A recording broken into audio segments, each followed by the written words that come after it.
Hi guys! Once again, welcome back muli sa ating channel. Panibagong araw, panibagong issue ang ating re-reactionan ngayon. Bago ang lahat, maraming salamat sa walang sawang pagsuporta dito sa ating maliit na YouTube channel. Maraming salamat sa nag-like, nag-share at nag-comment dyan sa ating video. Ngayon nga po guys ay mapanood po natin kung saan dito sa ating reaction video, Kalingap Edo humingi ng patawad, humingi ng pasensya sa mga taong nabigo nila. Akala kasi natin nung una is Road to Forever na, no? Kasi itong EDC, isa sa pinaka-hinahangaan, pinaka-gusto ng lahat. Palaging puring-puri talaga itong EDC noon pa man, nung nagsimula pa man ito. Walang nag-expect na ganito yung ending ng EDC. So dito nga po guys ay marinig po natin si Kalingap Edo, humingi siya ng patawad at humingi siya ng pasensya sa mga taong nabigo nila. At syempre dito ay may mensahe rin po siya sa kaniyang prinsesa noon. Pero sa kabila ng lahat guys ng kaguluhan na nangyari, meron po tayong nakitang nagpo-post. Ang tanong po nila is, sino nga ba sa kanila ang nagpakita ng motibo? Yan po yung mga tanong ng mga ilang netizen, kung sino nga ba ang nagpakita ng motibo. Kasi doon sa sinabi ni Dalaga sa Rapid Tulfo in Action, itong si Guy ang nagpakita ng motibo. And marami tayong mga comment na nakikita na parang kabaliktaran yung nakikita nila.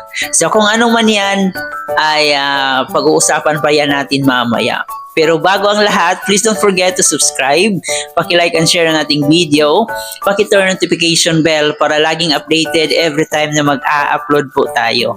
At ating suportahan ng ating ama ng Kalingap na si Kuya Bal Santos Matubang, si Kalingap Rab, at syempre yung mga keyboys natin, mga charity vloggers sa Pilipinas na tumutulong sa ating mga kababayang mahihirap. Huwag nating kalimutan. At yung mga kasama nating Kalingap Reactors.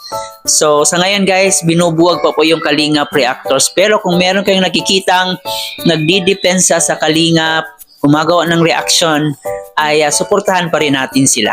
So ngayon guys, para mas maliwanagan pa tayo, so ito, pakinggan muna natin ang paghingi ng tawad ni Kalingap Edo at kung ano yung masasabi niya dito sa kanyang prinsesa dati. Ito, panoorin na muna natin to. Vlog ka pala? Oo, pinsan o. Kape ka na? Nag-vlog lang ako konti. Tsaka pala pinsan, pasensya na doon sa lahat ng mga, lahat ng mga nangyari, mga issue, yan. Ay, okay lang. Part talaga na yun. Part na ng ano yan, community natin, di yan nawawala. Oo. Yan na ubos. Bawat season na nangyari, bawat taon. Normal na yan kasi Normal na yan. maraming mata na nakatingin sa atin. Pati nga mga pati mga content creator na na ang layunin ay talagang yung mga mali ang tinitingnan, syempre, mga ganun. Normal yan. Sanay naman natin. Kaya, tagal na natin sa ganito. Dami na nating naranasan. Yun nga, pinsan, pasensya na kasi yun nga, nagkaroon pa ng mga problema, dagdag isipin pa ninyo. Ay, hindi yan. Wala naman tayong problemang hindi natin nakakayanan, di ba? Saka, ang malaga, ginampanan mo naman yung role mo na makatulong. Di ba, yun naman talaga. Dami mo nang nabago ang buhay. Dami mo nang nabago ang buhay. Dahil din siyempre sa ikaw, ikaw pinaka-gumag. Dahil sa akin at sa tulong ninyo. Viewers. Kaya, kaya, wala kang huwag mong sisihin yung sarili mo, ano man. Siguro sa mga viewers na nasaktan, pasensya na rin po. So, minsan baka may message ka pala kay Fiancé ngayon. Message mo sa kanya kasi ang daming mga alam nyo nangyayari sa social media, ang ingay baga ngayon, di ba? Oo nga, nasa Korea tayo pero napakaingay na yun, na pwede umalis siya sa Kalingap. Yun nga Ano yung mensahe mo sa kanya? Yun nga sa akin yun nga, gaya na sabi mo kanina, sobrang ingay dito talaga. kahit na andito tayo sa Korea, ramdam natin yung nangyayari doon. Hindi rin masyado komportable na ano. Parang hindi tayo masyado makapag-focus dito Oo, sa travel totoo kasi yun. dami yung iniisip. Parang Imbis gusto mo na rin umuwi. imbes na makapag-relax ka minsan, nai-stress ka pa baliktad Imbes baliktad yung nangyayari. Kasi Daming bawat araw na lumilipas, palibagong mga balita na Oo, malaman balita. at nakakalungkot yung mga nararamdaman at mga nangyayari sa paligid. Walang katapusang gulo, nakakapagod na baga. Yan, ang gusto ko lang sabihin kay Biancy ay syempre magpakatatag ka palagi at yan. Siyempre, Team Kalinga pa, dito lang naman kami palagi para sa iyo, sa iyong family. At huwag mo kaming isipin na kami, ibang tao kami kaaway. Hindi yun. Hindi yun ganun. Ano. Hindi mangyayari. Oo, huwag mong isipin. Ano kasi minsan parang napapansin ko, lagi sila sa ibang tao, sa paligid sila nakatingin. Sa paligid sila na mas open, diba? Oo, sa paligid at yun nga, sa ating sa iyo dumulog, kung hindi naman sa akin, sa iyo dumulog ko kala Kuya Val.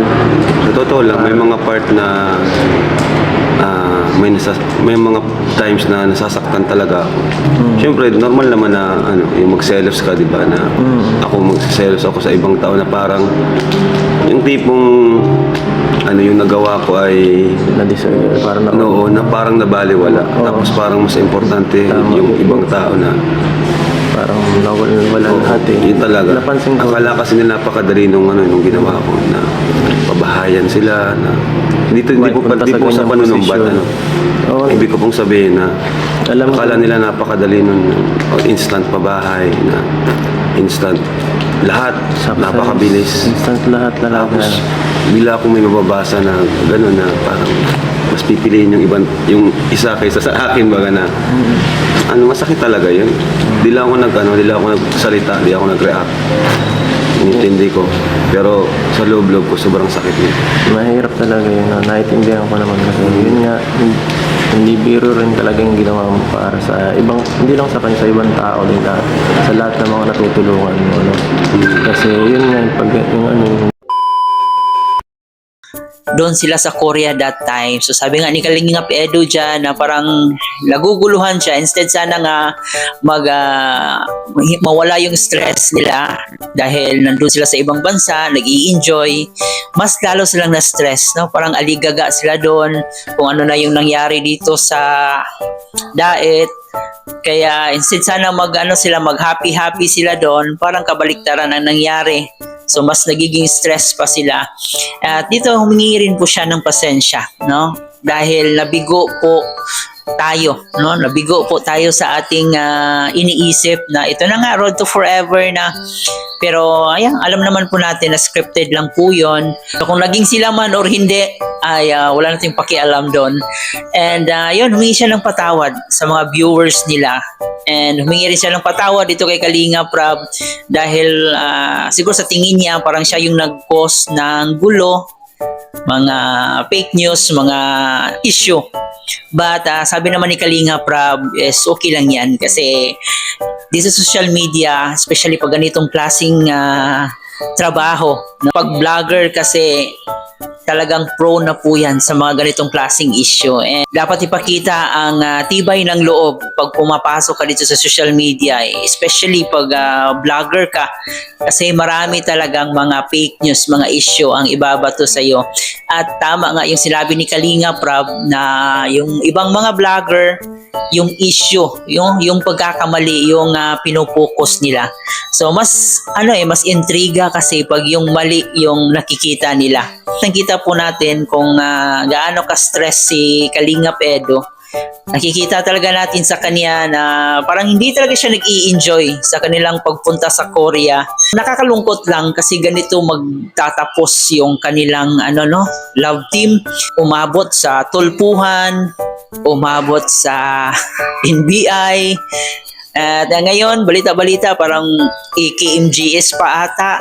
So, siguro wala na din namang pakialam si Kalingap Edo and may mensahe pa din naman siya dito kay dating prinsesa niya na siguro tatagan ang loob at saka mag-move on na lang siguro ang lahat at magkapatawaran. At sana matapos na itong kaguluhan na to kasi walang sino man na gustong mangyari ito. Dahil lang siguro sa sulsol, syempre pag pera ang pag-uusapan, talagang mag-iiba yung ugali ng tao. Iba talaga ang power ng pera. Money is the root of evil talaga. Kaya, ayun, nadadala po yung mga tao, nadadala yung tao, nagbabago yung ugali ng tao. Pero I know naman na mabait na tao si Kalingap Edo at handa pa rin niyang magpatawad. And I hope also na sa side ni prinsesa niya dati ay magkaroon din ng place na makapagpatawa din dito sa Kalingap. Tao lang naman po tayo, nagkakamali. At yung pagkakamali na yon, yun yung gagamitin natin para mas magiging matatag pa tayo at para lesson learned, no? Kung yung lang mga na-experience natin. So I hope guys maging okay na po ang lahat kasi mas habang tumatagal mas lalong gumugulo, habang tumatagal mas marami na ang nai-involve, may mga ex-angel na, may mga ex-kalingap na sumasawsaw. So hindi naman sana dapat sumausaw pa kasi mas lalo lang magkakagulo, no? Parang ginagatungan lang ang dating. So mas lalo talagang gugulo. So I hope ma-okay na po and magkapatawaran tulad ng sinabi natin. Once again guys, maraming salamat sa inyong pagsama. Ito po yung host na si Chloe TV. Huwag kalimutan mag-like and share ng ating video and paki-subscribe na rin. Once again, Chloe TV, thank you for watching.